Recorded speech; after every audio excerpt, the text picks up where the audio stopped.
I'm going to describe that relationship because one of the things that I want to describe to you is how you determine how upset you should be when something anomalous happens. Because it's really hard to figure out, right? So, because, well, you see this often, especially if you're unsophisticated in dispute settlement with an intimate partner. Every little bump in the relationship is the potential dissolution of the entire relationship. That's actually why people get married, you know, just so you know. Because this is built into marital vows. I'm not leaving, ever, no matter what.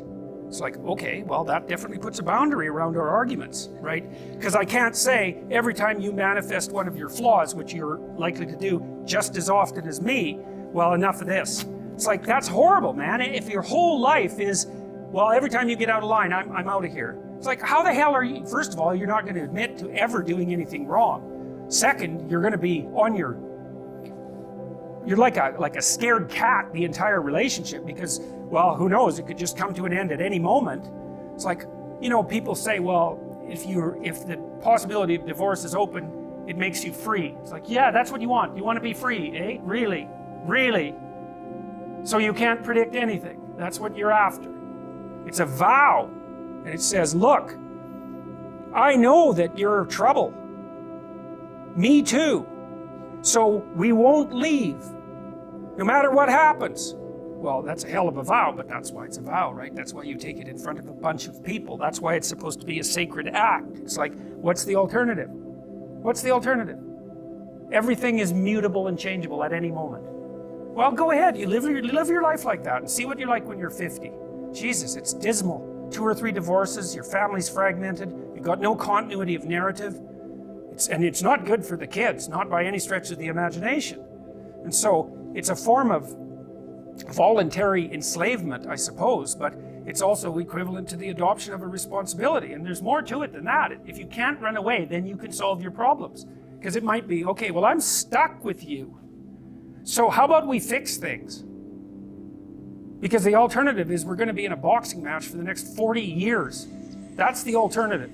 So, and you think you're going to fix problems without something like that hanging over your head? There isn't a chance. You'll just avoid them because that's what people do. It's really hard to solve problems, especially in a relationship. We're having a fight and I find out that it's, you know, because you were abused by your uncle when you were 5 or some goddamn thing. You know, it's like, it's very frequent that that sort of thing happens. There's your partner's, you know, manifesting some weird anomalous behavior. You just can't make heads or tails of it. It doesn't seem related to what you're doing at all. They don't want to talk about it. And so as soon as you bring it up, they get mad. And then you bring it up again, they even get madder and they tell you that you're not going to talk about that or they're going to leave. And so maybe you're really, really persistent because you're kind of a son of a bitch, and then they break down and cry, you know, and then they have this horrible memory that comes flooding forward that's completely, you don't know what to do with it, and then you have to sort it out. It's like, you think you're going to do that unless there's a good reason? You have to know, we better sort this out or we're going to be carrying it around for the next 40 years. That maybe is enough motivation so you'll actually try hard to solve a problem. It's a lot easier to say, well, sorry, we're not going there. But then, good, you'll have it every day, every goddamn day for the rest of your life. Now, one of the ways to protect yourself against something like that is like, don't have one plan, right? If you're going to stake yourself on something, you should throw a couple of alternative scaffolds up beside you so that you have somewhere to go. You want to be a doctor? Okay, well, you could be a nurse. It's like, it's not a doctor, but it beats cutting your throat. You're still doing 80% of what you wanted to do. So you want to think about this during your whole life, man. If you're going to take a high risk, you want to scaffold yourself in other areas so that if it fails, the bottom doesn't drop out and you die. And it's also very much worth thinking about with regards to setting up your life in general. It's like, if you concentrate solely on your career, you can get a long way in your career. And I would say that that's a strategy that a minority of men preferentially do. That's all they do. They work like 70, 80 hours a week. They go flat out on their career. They're staking everything on the small probability of exceptional status in a narrow domain. But it's hard on them. They don't have a life. It's very difficult for them to have a family. They don't know how to take any leisure activity. Like, they get very one-dimensional. Now, it may be that unidimensionality is the price you have to pay to be exceptional at one thing. right? Because if you're going to be something like a genius level mathematician and you want to do that or a scientist, say, it's like you're in your lab all the time, you're working 70 hours a week or 80 hours a week, you're smart, you're dedicated, you're unidimensional, and that's how you get to beat all the other people who are doing that. It's the only way. But the problem is you don't get a life. Now, if you love being a scientist and you have that kind of focus of mind, well, first of all, you're a rare person, and second, you're going to pay for it. But fine, more power to you. But it's a risky business to do that. You sacrifice a lot for it. You know, and I would say most often, if you're speaking about having a healthy life, that isn't what you do. You spread yourself out more. So, you know, you have a family, you have some things that you do outside of work that are meaningful to you and useful. You have a network of friends.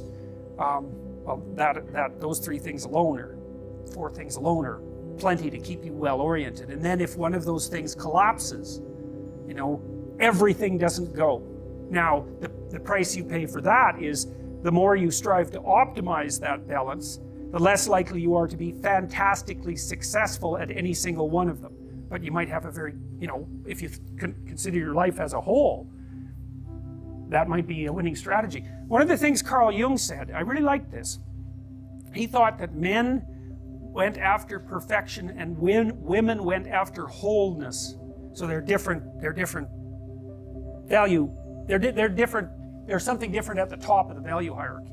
So perfection would be stake it all on one thing and look for radical success. Not that all men do that, because they don't, but we're talking about extremes, at least with regards to the men that do that. The wholeness idea is more like, well, I want one thing in my life to be 150%, or I want 5 things in my life to be 80%.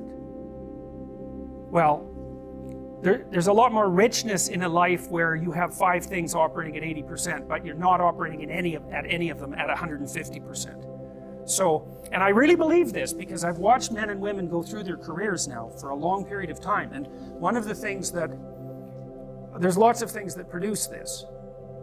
But one of the things that I've noticed is that mostly women in their 30s bail out of unidimensional careers. They won't do them. They won't put in the 80 hours a week that they would have to put in order to dominate that particular area. And it isn't, the reason that they won't do it is because they decide it's not worth it. And no wonder, because why would that be worth it? You have to ask yourself that. It's like, well, you want to be an outstanding scientist. It's like, okay, really, that's what you want? Because that means that's what you do. Because you're competing with other people. You know, they're smart, they're hardworking, and if you want to be at the top, you have to be smarter and work harder than any of them. And working hard means working long hours. I mean, it also means working diligently, but in the final analysis, it's also an additive issue. If I'm smart and hardworking and I can crank out for 70 hours a week, and you do it for 30, it's like, in 2 years, I'm so far ahead of you, you will never, ever catch up. So, anyways. And I think maybe part of the reason too that women are oriented that way more than men, I think there's 2 reasons. One is socioeconomic status does not make women more attractive on the mating market, but it does make men more attractive. And the second is women's time frame is compressed, right? Because guys can always say, well, I'll have kids later. And they can say that till they're like 80. Whereas women, it's like, no way, man, you got to get it together by the time you're, let's say 40, but really probably by 35, but definitely by 40, because otherwise it ain't happening. And that's bloody dreadful. Like, the most unhappy people you ever see. No. No. One of the common routes to extreme unhappiness is to want children and not have them. I wouldn't recommend that. You know, you see couples who are in their 30s. 1 couple in 3 over the age of 30 has fertility problems. That's defined as inability to conceive after 1 year of trying. 1 in 3. It's worth thinking about, because people are very, very unhappy if they want to have kids and then they can't. Man, you're in the medical mill for 10 years if that's what happens to you.